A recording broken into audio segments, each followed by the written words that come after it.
everybody. I just filmed a video for my coaching team, and I wanted to, I decided that I needed to share the same information with those that follow me. I want to start by saying, yes, I am driving.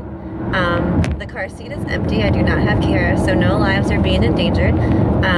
But it's just my personality that I do the best thinking and the best thought sharing when I'm driving. So hopefully this comes out the way that I want it to. So what I shared with my team was actually a challenge for them to share their why they're on this fitness journey, and also why they decided to become a coach. And I decided that I needed to let my followers know what I shared with my team.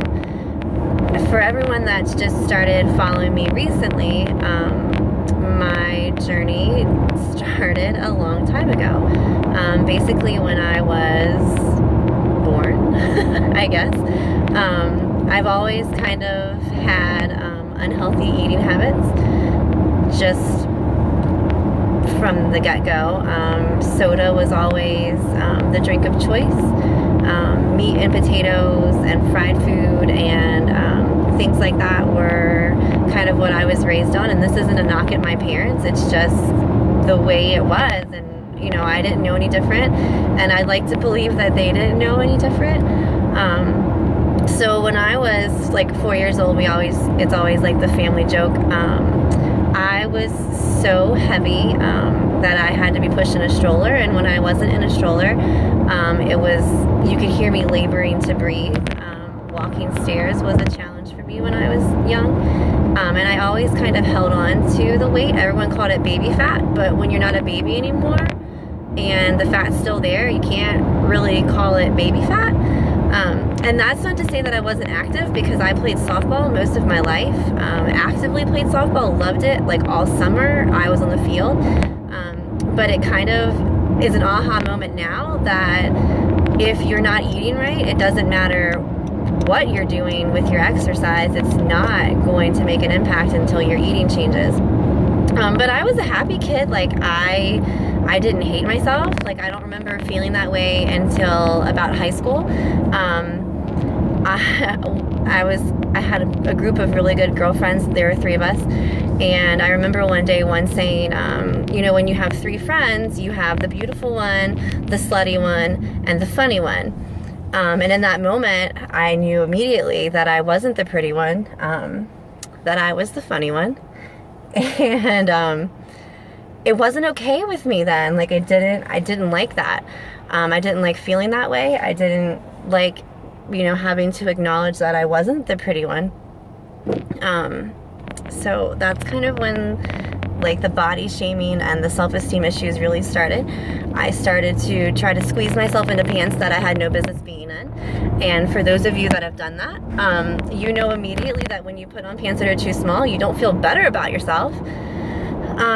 So that's when I started not eating, or trying to not eat. I love food, so that was also a struggle. The willpower of trying, which sounds ridiculous, of trying to be anorexic, that started in high school. I started trying different dieting pills like Hydroxycut and all that terrible crap that I can only imagine what it did to my body.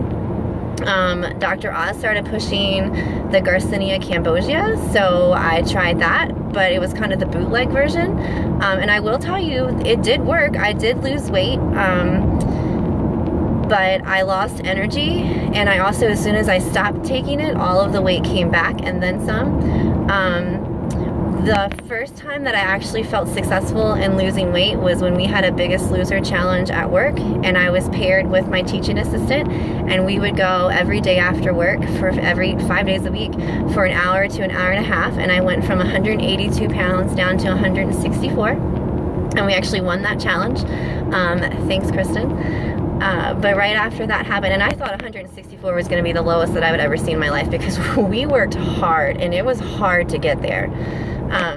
Shortly after that, I got pregnant with Kara, and was at my highest weight of 199 before I had her in July of 2012. the weight didn't really come off. Breastfeeding wasn't really something that I was able to do. My body just didn't allow it. And that I thought was going to be my ticket. Like, everyone's like, breastfeed and you're going to drop the weight. So when that didn't happen, not only was I upset with my own self because I couldn't do that for her, but I got mad at myself because I couldn't do it for myself. And then the postpartum depression hit really bad. And I went on medication. And after 3 months of taking it, I had to decide for myself that I could take medication to improve my mood, but if my situation didn't change and the way I felt about myself didn't change, then I was just really masking it with meds. And so I made the decision to come off of those meds 3 months later. And it wasn't another 7 months until I decided to actually do something about it. I watched friends post on Facebook in February of 2014 that they were doing an at-home workout, T25. Both of them I had worked with for 7 years when I was in high school and college. Both had kids, both were busy, and I thought, you know what, if they can do it, you know, I want to do that too. It took me a month. I reached out to my coach, one of the girls that was doing it, and it still took me a month to commit. When I finally made the decision to do it, I actually didn't think that I deserved to do it. I was still struggling with postpartum depression, and I felt like a terrible mom. I felt like a terrible wife. I didn't like myself, and I certainly didn't think that I deserved time to myself, because I was already distant. I was already not present in the lives of my family. And then also spending that money on myself seemed very selfish.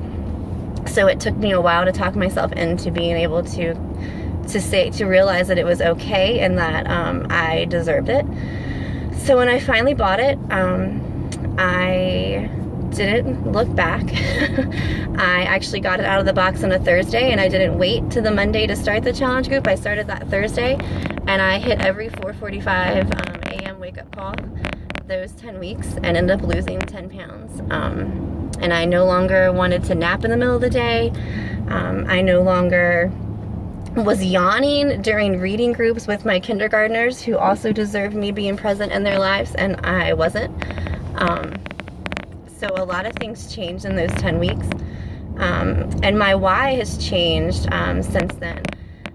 I started in March of 2014, and by my 30th birthday in October, I'd lost 30 pounds. And I'd be lying if I said that it wasn't about the way I looked, because that's really, you know, what kind of kept me going, was seeing the changes that my body was going through.